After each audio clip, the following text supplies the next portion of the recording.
Hello, everybody, and welcome to the Tuesday edition of Video Clips, which is brought to you by Wellness Forum Health and the Wellness Forum Institute for Health Studies. I have a whole mixture of news to share with you, some free stuff to tell you about, and some paid stuff that you might want to know about. So let's just get started with the news and all the other things I want to tell you about. So, first of all, in 2 weeks, the workshop on fluoride, what you need to know about fluoride, is taking place. On the one hand, you've got people claiming it's the best public health achievement of all time. On the other side, people claim the government's trying to poison everybody, which is the right answer to the question. Well, it's complicated, as a lot of these issues are. I think you're going to be really interested in what I have to say. So it's time to get registered for it. Now, if you're an annual pass member, you get it for free. All others have to register and pay for the workshop. So call the office, or you can send me an email at pampopper@msn.com if you want some more information. Also, speaking of free stuff, well, lots of free stuff here. The annual Prevent Cancer campaign is in full swing through October 15th. And the way it works is that you sign our pledge that you will learn more about how to prevent cancer.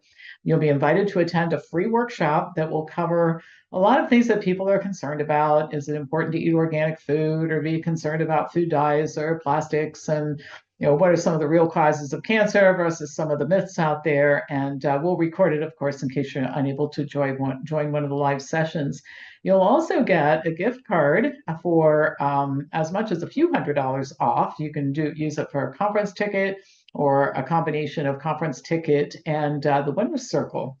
That is a great habit change, life change program I offered this year. I'm definitely going to offer it again next year. Life changing. I mean, people are having breakthroughs in that class that are astounding and fun to be part of, and all that sort of thing. So, anyway, if you want some information about that, let me know. And I found something when I was looking for something else on our server a few hours ago.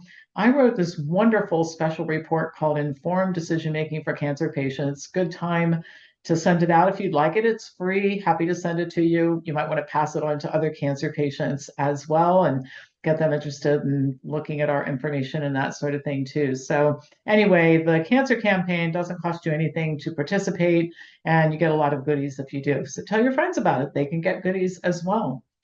All right, let's start with the first news item, which is correspondence with a subscriber. I've been sharing some of these routinely, and that seems to be working well. So my subscriber writes to me through email. I was just going through some research on RDAs, which is recommended daily allowances. I found something very interesting. The RDA for vitamin E in the UK is 4 milligrams for men, 3 milligrams for women. It's 15 milligrams for adults here. The UK RDA would be very easy to hit, but honestly, 15 milligrams, unless eating a lot of nuts, is hard to hit.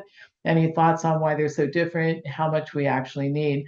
Now, the RDAs are expressed in different ways, and the Europeans use a different system, but I don't even need to get into that.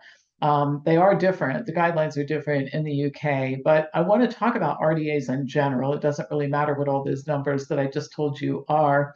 So here's what my response. The use of RDAs in determining what to eat is incredibly misguided. It's a form of reductionism that is pervasive in all areas of health, particularly diet. There are tens of thousands of nutrients in food, and nutrition scientists in westernized countries like the United States insist on focusing on just a handful of them. The RDAs are meaningless, but they do create a very robust market for useless supplements and fortified junk foods because people are misled to think that eating a health promoting diet means getting enough of these few special nutrients that people talk about all the time and which appear on the labels of foods, instead of the focus where it should be, which is adopting a healthy pattern of eating that promotes health and longevity. Part of the marketing scam is making people concerned about getting enough of the special nutrients that have been determined to be so important. And this involves convincing people to be concerned about deficiencies. Real deficiencies, not the invented type of quackery that's typical of quackery that we're talking about here, are unknown in populations that consistently consume enough calories. If they have any deficiency at all, it's a whole food deficiency, not an individual nutrient deficiency. The other thing that's important to understand is that when deficiency diseases like scurvy were first discovered, They were resolved with whole foods. Foods were stored on sailing ships, not vitamin C pills. They didn't have any ability to take apart food and isolate nutrients and make fake nutrients because none of these things are natural. That's another story for a different day. The particular foods from which you take in vitamin E or the other tens of thousands of nutrients are much less important than the dietary pattern is. Human beings are starch and carbohydrate eaters, which is why plant-based, but not necessarily vegan eating has been shown to prevent and even reverse conditions like coronary artery disease and type 2 diabetes within just a few weeks.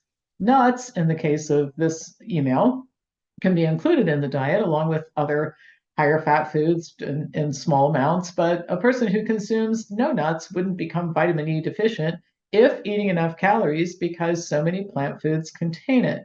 So the bottom line is that there's just so much focus on individual nutrients instead of eating food. And as I mentioned before, and I just can't say this often enough, the people who I see who have health issues that are related to diet, which is most of them at least in part related to diet, have a whole food deficiency. They don't need vitamin pills and supplements. They need the right foods.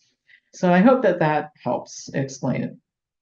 All right, another announcement. Remember that we have launched this campaign called Informed Residency, which benefits both people undergoing professional training and also people who cannot afford services from Wellness Forum.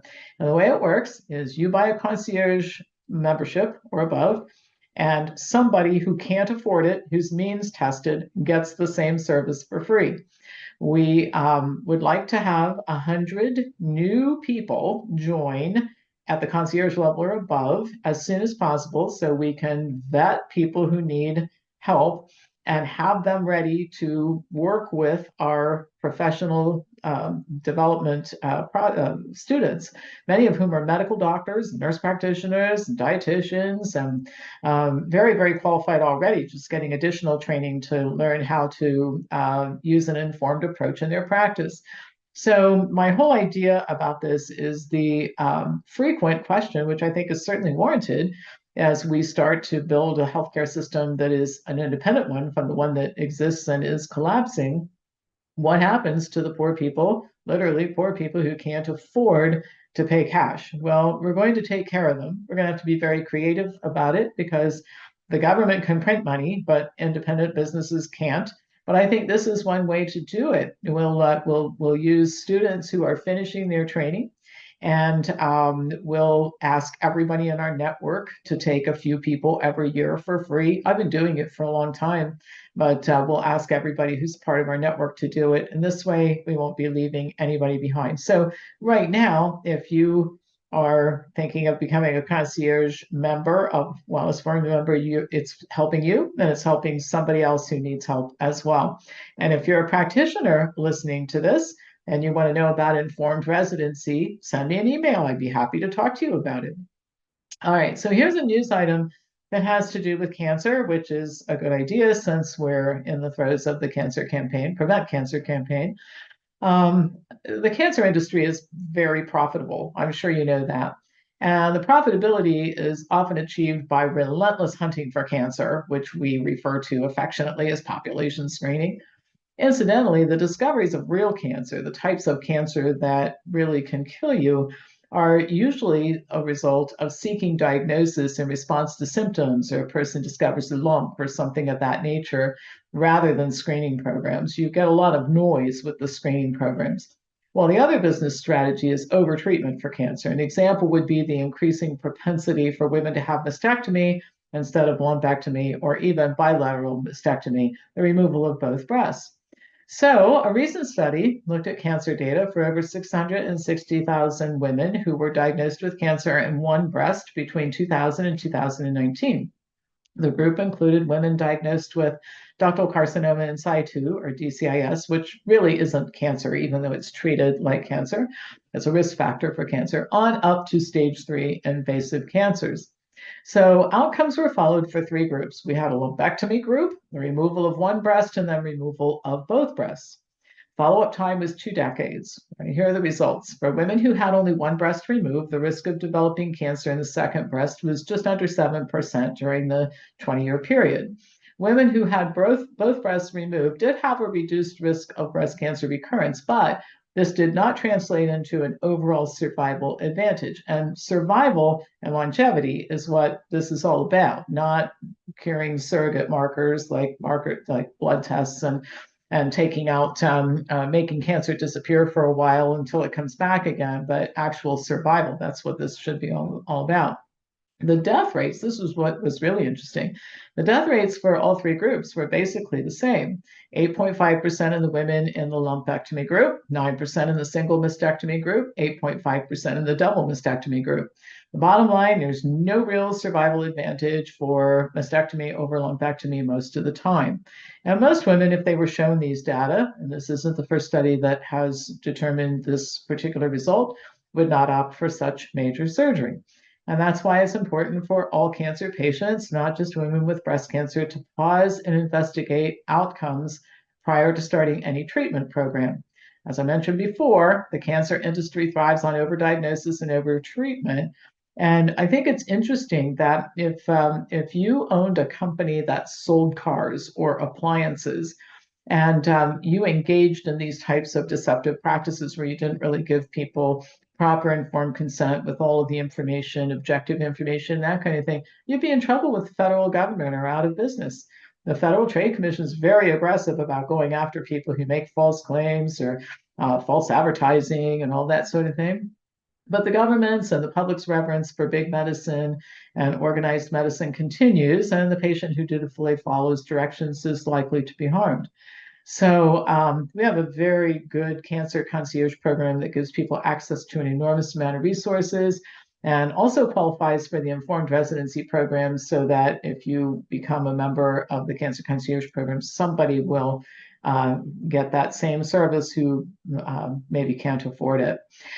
So I hope that helps clarify. I mean, it's very difficult to remove oneself from a system that we have for so long had faith in. And by the way, I understand. I used to do everything. I had mammograms. I even had surgery for cervical dysplasia. I know now that was a mistake to do, but I was in the medical mill at one point in time. I didn't know any different. And I think I'm a pretty smart person, but I didn't know until I knew. But I know that there's that tinge of, oh gosh, I should be hanging out with doctors because everybody else is, and we have the best medical system in the world, except we don't. So great idea to just investigate, look at information, and get comfortable with whatever your decision is. But I think the more information you look at, the more comfortable you will be to engage with medicine just a little bit less.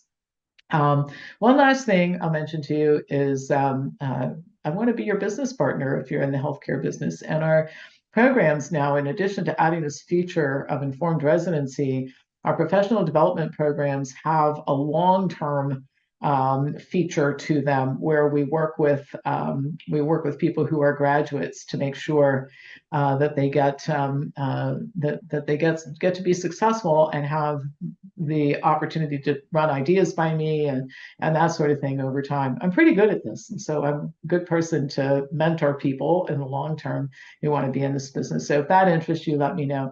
And the other thing I'll mention to you, I discovered a new disease this past couple of weeks. It's called yoga deficiency disease. And I'll tell you what happened. A couple of weeks ago, I was at my house in Port Clinton, and I started to have a backache. I mean, a serious backache, like in my low back. And within about a day and a half, I was like actually pushing myself up out of chairs. And some of you know my story. I was in a car accident many decades ago and was on my way to disability until I started working out with a really good trainer and taking this yoga class that we teach at my center. And so anyway, I was pretty worried about it. I didn't want to go back to that way that I was before. So I got back to Columbus and I thought, well, maybe I'll just take a yoga class because that always helped in the past. Within 20 minutes, all gone. No more back pain. I have had none. And I figured out what was wrong anatomically. My hamstrings had started to shorten because I hadn't taken a yoga class in 8 days. So I will never let that happen again because that was scary for a few days while I wondered if I was, by virtue of age, because I'm going to be 68 next month, maybe starting to have some disintegration in my spine or, all the thoughts that go through your head when this kind of stuff happens. So all this to say, I'm teaching my last virtual yoga series starting in October. So if you would like to, if you're interested in that class, let me know and I'll send you some information. It includes 4 group classes, an instructional video platform and that sort of thing, and a private lesson that we do via Zoom. And I've been doing this now for well over a year. It works pretty well. The first time I tried it, I thought, well, if this doesn't work, I won't do so much of it. But it really works well. I can see people well. I can correct their posture just like if they were in our hot yoga room in front of me. And I watch people get better even by the end of the series. So anyway, I talked to you about a whole lot of stuff: our cancer campaign, the fluoride workshop, the informed residency, the virtual yoga classes, all kinds of stuff going on at Wellness Forum. So if any of this interests you or let me be your business partner if you're in the healthcare business, send me an email. Happy to send you information or even chat with you about some things if that is warranted too. All right, that's all for today. As usual, pass this on to anybody who you think might enjoy watching it, learning from me, and I will be back to you on Thursday with more news. Thanks for watching.